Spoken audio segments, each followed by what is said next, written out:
महुआ के झोर मोला भाई संगी रे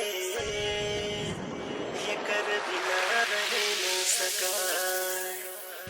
जबले तोर से माया मोला को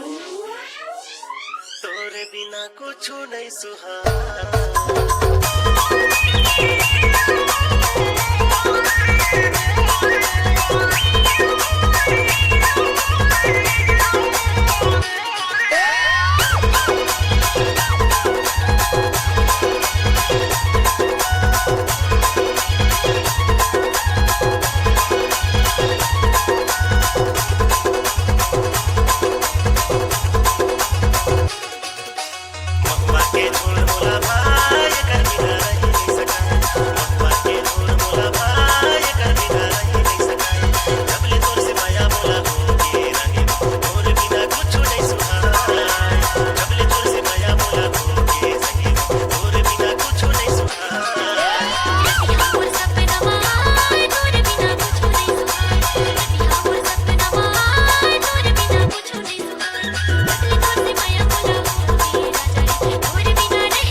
तुम्हें पाने की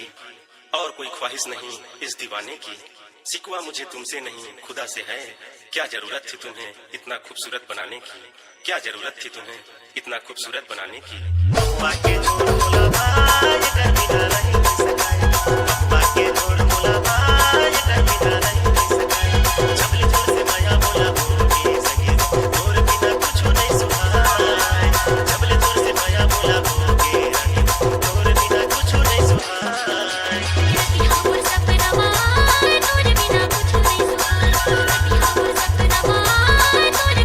Thank you.